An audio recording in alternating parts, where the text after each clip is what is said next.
So my name is Basil Lowell. I'm the facilities director here at the Sarasota Polo Club, Sarasota, Florida. Tell me, where are you from? How did you get to be the facility director here at the Sarasota Polo Club? I've kind of had an interesting journey. I'm originally from Maine, New England native of 21 years. I kind of got tired of the cold when I was 21 years old, so I packed everything up and moved to West Palm Beach. That's kind of where my turf journey started. I got into golf around 2006 and kind of been a turf geek ever since. Throughout my journeys, I've done PGA championships, PGA Tour events. Kind of what led me here to Sarasota is an opportunity to come and work at a golf course. Just so happened chance, I met James Miller, and here we are. I'm the facilities director of a beautiful grounds and wonderful facility. Most people come to Championship Field #1, and that's all they get to see, but there's so much more here. Tell us a little bit about it. So just a little bit about the facility. Obviously, we have about 8.5 fields, 100 acres of manicured Bermuda grass fields. They're not a mono stand of Bermuda grass, but they are of the hybrid type that you would see on most sports or athletic fields here in South Florida. And amongst that, we have obviously, our exercise track.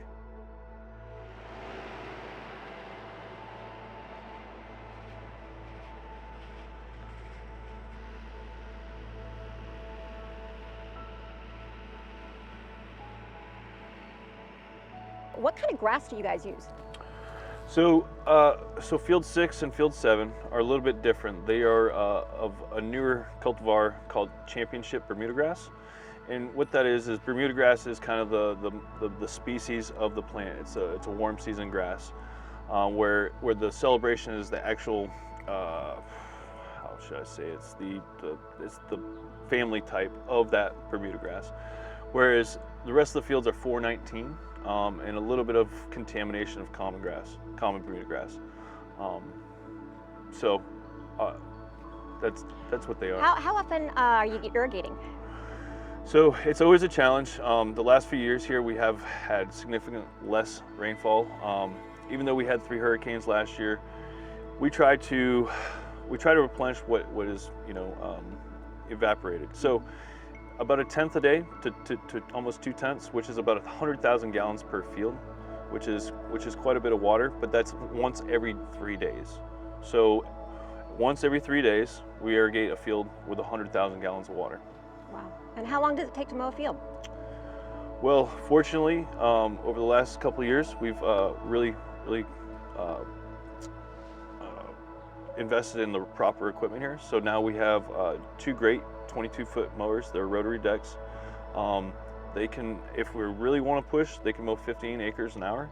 So each field, 45 minutes to an hour, about, which is great when we're out of season, because we're dealing with the elements. You just asked a question about how much do we irrigate. Well, in the summer months, we do get periodic times where we get a lot of rainfall, and sometimes we got to get that grass mowed, because if we get a lot of rain, we won't be able to mow there for a few days. So the equipment that's been invested the last couple of years has really helped elevate the maintenance and the level of standard of the fields. What your typical day is like in season versus out of season? I know that you told me that your busiest time is when all the polo ponies go home. What does that look like? Yeah. So for the last couple of months, we've focused on how the season went, and what could have been done better in the times of the challenges.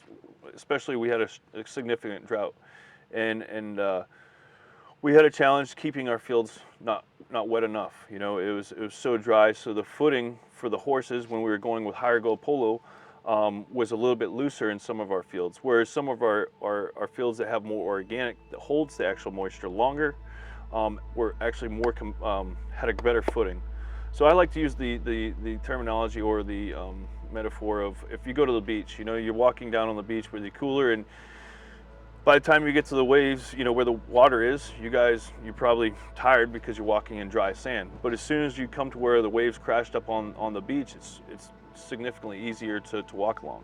So that's where, when you have a 1,500-pound animal that's running 20, 30 miles an hour and wants to make a hard left turn because their rider wants to go back after the ball this way, that that footing is so important for the safety of not only the rider but the horse. So yeah, it's we reflect on things like that, what we could do better. Which this summer we're looking at implementing some compost to help hold moisture in some of our dry areas. We would top dress this out with we have 2 top dressers that distribute it, broadcast it over the top, and then we come behind and we airify it into the ground. What that does is it helps the actual the soil get more balanced, more of a homogeneous ecosystem than just being straight sand and water just percolating through it.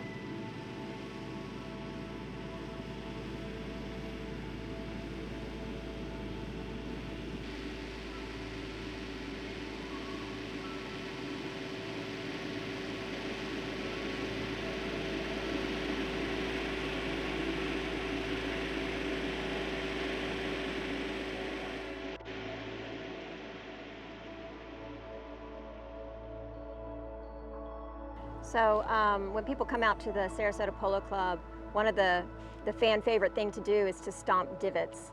A question for you is, does that really help? Can you tell when the fans have done a good job or not? Well, I can, but I can tell you the pros and the players certainly can. So the importance of that is it's great on Sundays. We always make the joke of it.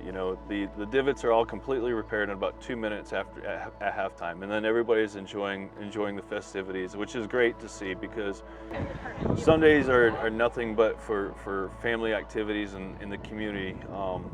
But yes, patrons stomping divots, huge help. I also invite anybody on Sundays if they want to stomp more divots. I have 7.5 other fields that we could do during halftime. But honestly, it's for the players. You play half the. It's like you're at the hockey rink, right? You see the Zamboni come out and they fix all their rink at halftime. It's no different, and the players notice it with the balls, so it absolutely helps. Is there a difference between golf divots and horse hoof divots? Absolutely. The really bad golfers probably take as much as the horses do in one round. But the horses also don't fill their own divots either. So, but it's all actually, with our type of grass and it being Bermuda grass, as long as we level out the divot with our divot sand, it almost comes back naturally. Versus, if we have a cooler season, like if you're playing in Chicago or California, it's completely different ecosystem, grass type, all that. Ours naturally grows back through stoloniferous growth, which is just a lateral growth of the Bermuda grass plant. For the person out there that wants their lawn to look like the Sarasota Polo Club's fields, what's the one piece of advice that you have for them? AstroTurf. No, I'm just kidding. No, it depends on many factors. Okay.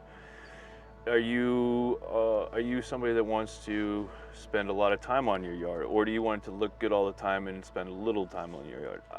Grass type is always the biggest question. Shade comes into play. What are your resources? Do you have the irrigation system that adequately needs to be? Is it irrigating properly? Enough water?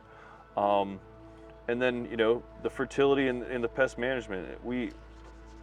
Sometimes you can over fertilize, and that's a detriment too. So it's all what kind of level. I would recommend if you have a sunny yard, no trees, then Bermuda grass of any type is a great call.